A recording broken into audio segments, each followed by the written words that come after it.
Hi everyone, welcome to my channel if you're new here. Welcome back to my channel if you're a returning viewer or subscriber. Today's video is going to be the mid-year book freakout tag, which is a video that I look forward to filming every single year. As the title kind of suggests, this is a wrap-up video where I just talk through basically the highs and the lows of the reading year so far. I really like being able to kind of touch base at this point of the year, see how many books I've been getting through, see whether I'm going to be able to match that through the latter half of the year, but also getting a bit of a sense of what the reading year is looking like, how much I'm enjoying what I'm reading, whether there are certain genres that are sticking out for me, things like that, and maybe some places to avoid. There's quite a few questions in this video, so without further ado, let's just get on into it. The first question is the best book that you've read so far this year, and for that I actually have to mention a book that I finished literally last night, and it's also kind of been the reason why I felt like today was the day to film this video, because I finished this book and I had a feeling this was going to be my answer for this question, and that is Heir by Sarah J. Maas. This is the third book in the Throne of Glass series. It starts off YA but then goes into like a new adult kind of range towards the end of the series, and it is following Selena. She is I was gonna say a serial killer, no,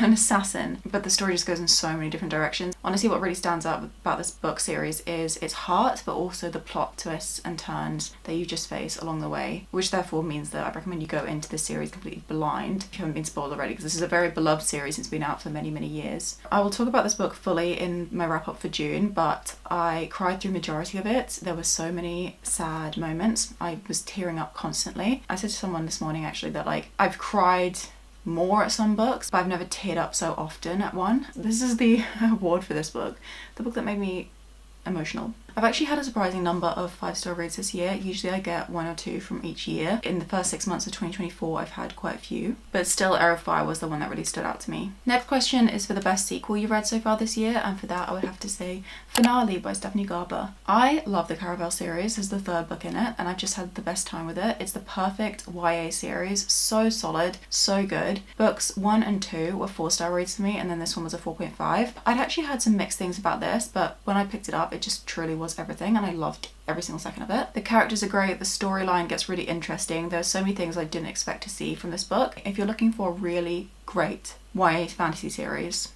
check this one out. I know that people love her later series, which is the Once Upon a Broken Heart one, but if you haven't read that one yet, or you've read that one and really enjoyed it, then go back in time and check the series out. I believe it's quite different. I haven't actually yet read Once Upon a Broken Heart yet. That's actually my next read after Heir. But I still think that you could really get on with this well, and it's such an underrated series, I think, because it's kind of like follow-up did so well. For a new release that I haven't read yet but I'd really love to get to, I chose The Ashes and the Star-Cursed King by Carissa broadbent. This year I read a book called The Serpent and the Wings of Night. This book was self-published, but it was traditionally published this year, I believe, or maybe even the end of the last year. Its sequel has just come out in the traditionally published way. I'm so excited to get to that, and it will wrap up this kind of like little series of books that Carissa broadbent has been making her way through. Serpent and the Wings of Night is a really like high stakes epic fantasy story following this girl. She's a human, but she lives in a world of vampires and they prey on her. It's a really complex story, but it's also really easy to follow. It's also a romantasy, so if you're into that kind of thing, then maybe you want to have a look at this one. But yeah, this was competing for best book of the year until I read Heir, and Heir just like blew everything out of the park, out of the water. What's the saying? But this book is also truly like a book of my heart. I'm so excited for the sequel. I should be picking that one up over the next couple of months. Number 4 is for your most anticipated release. I have quite a few here. So first of all we have Lady Macbeth by Ava Reid. I'm yet to read a book by Ava Reid, but I believe it's by Ava Reid. Imagine if I was wrong. Beautiful cover. US cover is far superior to the UK one. I just think it looks lovely. I also think that they could do something really interesting with the story. The story of Macbeth is great, but what's really fascinating about it, in my opinion, is Lady Macbeth, because we don't see a lot of her, but she's an incredibly kind of nuanced character, even from the few lines we do get of her. She's also kind of like the driving force of that story. I have Nothing Like the Movies by Lynn, which is the sequel to Better Than the Movies. Better Than the Movies was one of my favourite books I read last year. It was a 5-star read. Then I read The Little Novella and I hated that. That was like a 2-star. So I am kind of scared for this sequel because I feel like we didn't really need it, but I'm still intrigued and I still will be picking it up pretty much as soon as it's released. Of course, we have Intermezzo, I think that's how you say it, I literally have no idea, by Sally Rooney, the new Sally Rooney. I love Sally Rooney. Having said that though, I've given her books 3.5 stars, 5 stars and 3 stars, so she's a bit of a hit or miss author for me, but I really enjoy consuming her stories. I just come out at the end not really having fallen deeply in love with all of them. I do have a good time while I'm reading them. I believe this follows some brothers and it's to do with chess or something along those lines, and yeah, the people who've got arcs are remaining very kind of hush-hush, but I feel like this could be fantastic. I've heard nothing but good things, but of course if you get a slightly really art, you're not really going to be hating on it, are you? Obviously I'm excited for Spectacular by Stephanie Garber. That was the first book I thought of when thinking of my most anticipated releases. This is a little kind of like Christmas special, little novella set around like the festive season, and it's to do with the whole Caraval universe, and I think it could be amazing. I just need to check it doesn't have spoilers for the Once Upon a Broken Heart series, because I always have need to put it off, but if that's not the case then I will be reading it ASAP because I think it'll be amazing. The Songbird and the Heart of Stone is another book by Carissa Broadbent. She wrote the duology of the Crowns of Nyaxia series, which is A Serpent Wings Night and The Ashes and the Star-Cursed King, and then she's writing other duologies set in that like overarching world, so it would just be like a bunch of duology series but like under this big banner. And the next release of that, so the first book in the next duology, is The Songbird and the Heart of Stone, and I'm thrilled. I'm so excited about it. Obviously you need to read The Ashes and Star-Cursed King first, but I'm hoping that she's going to be kind of like an auto-buy author for me because of how much I enjoyed the first book that I read from her. And then finally we have a little book called The Teller of Small Fortunes by Julie Leong. Really beautiful looking book. The cover was the first thing that drew me in, but I've heard various people talking about it, people who got early copies, things like that, and they've all enjoyed it. I don't know, it could be something different. It looks fun. For biggest disappointment, I was torn between a couple of reads. Unfortunately, I've had a couple of really books I just haven't enjoyed. Powerless by Lauren Roberts. This, in my opinion, was just a not very good book. A book that wasn't very good. The writing wasn't good, the structure of it wasn't very good. I didn't really care about the characters. There were so many issues with this book. I'm not going to go into huge detail with these two books I'm going to be mentioning because I'll link below wrap-ups where I have talked about these books in depth and told you exactly what I didn't like about them. Really hyped up TikTok romancy book that just didn't reach any of the expectations that I had for it, which unfortunately this was like a 2-star read. And then also Love and Other Words by Christina, which I think is going to be my main answer for this question, just because I've heard about it for so many years. People saying this is like one of their all-time favorite books, and then I picked it up myself and I literally hated the ending. It really brought the book down for me. There were several problems throughout it, but the main issue I had with it was the kind of like conflict in the past that was discovered at the end, and I just thought it was so poorly handled, particularly by the MMC, and it just rubbed me the wrong way. So those two books, not a fan. But that's fine because someone else can have them. In fact, someone actually has already bought Love and Other Words off me and she was so excited about it, so there we go. For my biggest surprise, I have The Serpent and the Wings of Night by Carissa Broadbent. Another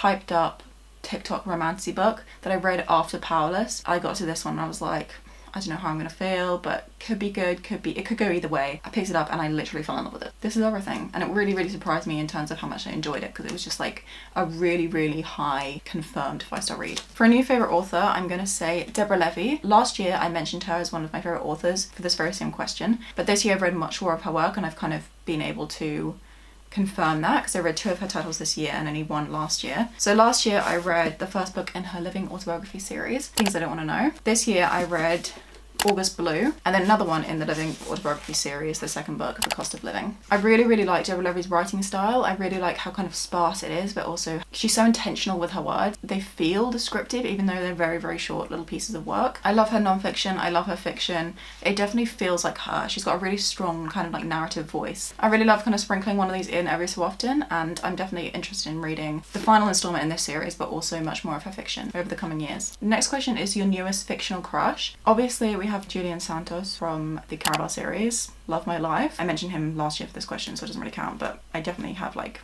confirmed my love for him this year because of reading finale. I feel like my younger self would have really liked Elias from An Ember in the Ashes. He's just a cute pie. We have Cade from Heartless. I liked moments of him, but also like not. Luke Brooks, Done and Dusted. Moments of him as well. I feel like I'm gonna have to say Julian, but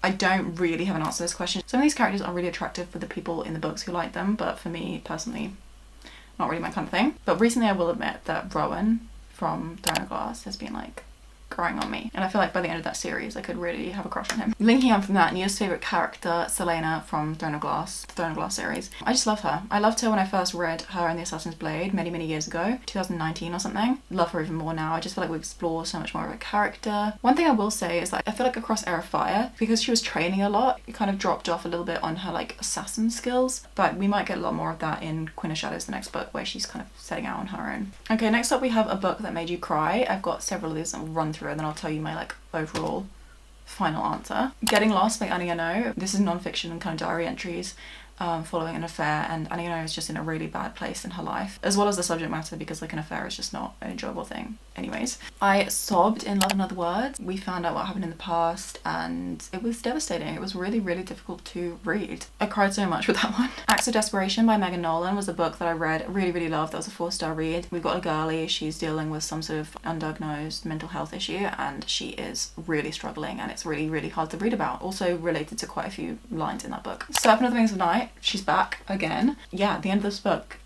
insane. So many plot twists, but also just absolutely heartbreaking. I got really attached to a character and didn't end up so good for them, so that was pretty difficult. Obviously, I've already mentioned Heir of Fire, but yeah, constantly crying throughout this. There were some moments that hit harder than others, but for the majority of it, there were just so many different things. Like Abraxas, I was crying over Abraxas all the time. We see a lot of Selena dealing with like her mental health, depression representation in this book. I really, really love to see that, but I also found it quite difficult to read about, as well as various tragic events that happen for our characters. And then lastly, for a book that made me cry is a book I'm in the middle of, and that is Happy Place by Emily Henry. So emotional. We're following two characters who have broken up, but for one last holiday with their friends, they're trying to look as if they're still together. It's really, really difficult for the main character we're following because she's just really struggling with it. So there's an enormous list of all the books that I've like either teared up at or sobbed at, but the book I kind of cried the most with, I would say, is The Serpent That Wings at Night. I know it's a double up, but it's just the facts. This really made me sob because I just,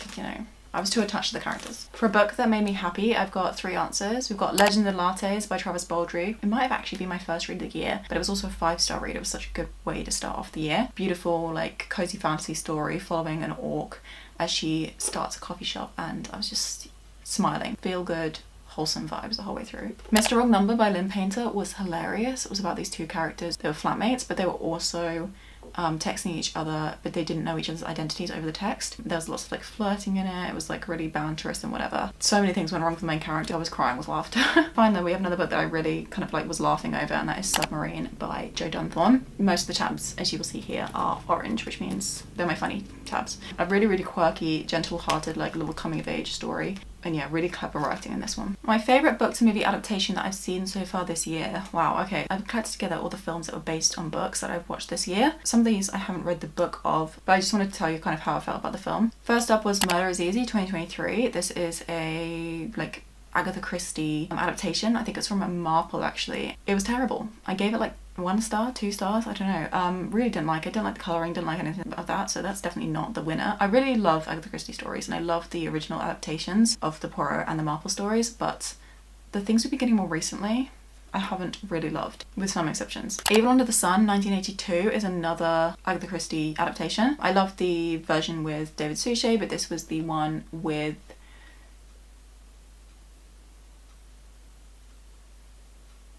his name's on the tip of my tongue. Peter Ustinov. There we go. Yeah, also had Jane Birkin in, and I'm a big Jane Birkin fan, and that was one of the reasons why I was kind of like interested in this. Also, it was just on TV, and my mum and I watched it together. I really, really enjoyed this. It was like 3.5 star, 4-star watch for me. But again, I haven't read the book. Dracula 2020 is a series, obviously based on Dracula by Bram Stoker, which is actually a book on my 2024 TBR, so hopefully I'll get to this and then, I can see how accurate the adaptation was. It was definitely like a unique take on the story. It was very individualistic, very stylized, and very, very clever. There were so many clever like little references, like subtle humour, like quite dry humour. Absolutely bizarre, but my brother and I watched it together and we had a lot of fun with it. All of Us Strangers 2023.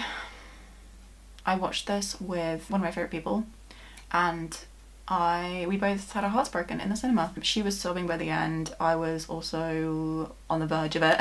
Yeah, very, very difficult watch. A very, very important one though, and I really think the like messaging and the value of that is really vital. It's based on a translated novel actually, and I think that would probably be quite different from the adaptation. And again, I haven't read it, but as for the film part of this, I thought it was incredible. But also huge trigger warning. It's a really, really heartbreaking story. Victoria and Abdul 2017, I believe, is based on a book. It was about Queen Victoria and this servant she had who she grew very close with. That was a good film. June Part 2 2024, I think probably my biggest answer to this question. I loved it. I went to see it with my whole family and we had mixed feelings on it, but I personally really, really enjoyed it. I gave it 4.5 like I gave the first part, but I think the second part really was my favourite. I just thought it was beautiful and brought me to tears just with how like overwhelmingly stunning some of the scenes were. Like the visuals, the cinematography, everything like that, as well as the kind of immense span and like vastness of the film and the world and everything like that. I did a rewatch of the Spiderwick Chronicles 2008, one of my favourite ever films. Film I saw it in my childhood in the cinema and adored it then, adore it now. This year I actually read the first volume in the Spiderwick series as well. If you didn't know this already, the Spiderwick film wraps up like the entire series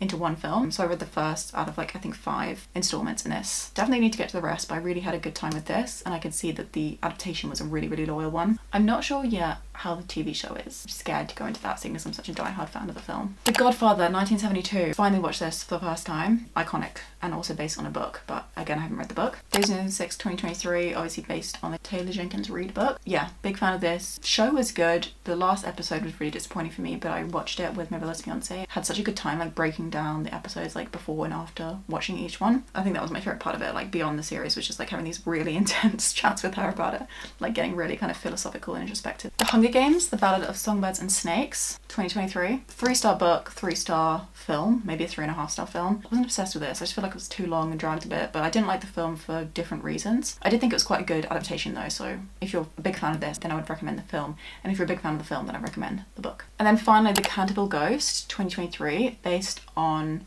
The Canterville Ghost by Oscar Wilde, which is one of his short stories. One of my favourite short stories in the world. I love it. It has so much kind of heart and humour. Fantastic writer, but the adaptation was one of the worst films I've literally ever seen. I gave it 1.5 stars, or maybe 1 star, and I said in my review like it was just for Hugh Laurie's West Country accent. The rest of that film, oh my gosh, incredible cast, terribly written with a really ugly kind of garish style of animation. I think my answer for this is either June Part 2 or the Spiderwick Chronicles, just because I read the first installment of that this year. Favourite video that you've made so far this year? This is a really cute question. I think I will say my TBR jar videos. I just have had so much fun with those. I feel like I've met quite a lot of you guys through having done that, which is lovely. They're videos that I really look forward to filming every single month. I kind of like count down the days. They're really fun to film, they're fun to edit, they're fun to see everybody interacting with them, and yeah, that's just my favourite. I've done quite a few of them as well, so I'll have them all linked down below if you haven't seen them yet or you want to see more of them. But if I wasn't going to say that, then I would say the video that I'm currently working on, which fingers crossed,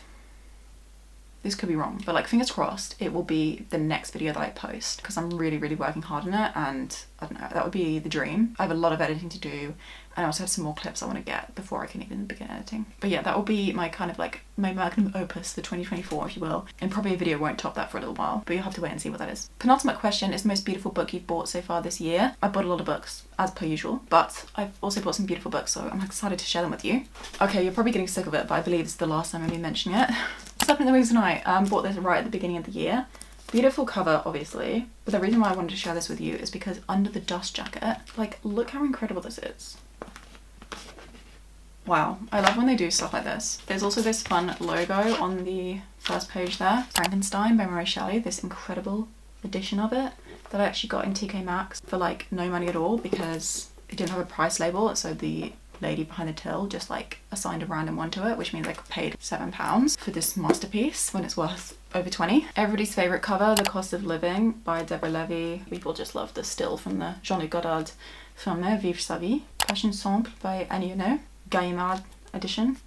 Oh, beautiful. These are French books. Just incredible cover design. It has this band around it because it won the Nobel Prize in Literature. But yeah, one of my favourite books ever, and I bought this as a little gift to myself. I got given this Great Gatsby graphic novel, the insane gold foiling. Beautiful on the cover, obviously beautiful on the inside too, because it's all images, lovely colour palettes, and I'm so excited to tuck into this at some point. And then finally, my most recent purchase, which I haven't actually mentioned in any videos yet, is Emma. Got this one again in TK Maxx. They stock some books in there and some beautiful editions of classics, and this one was in there, one I hadn't owned yet. This is one of the vintage classics editions.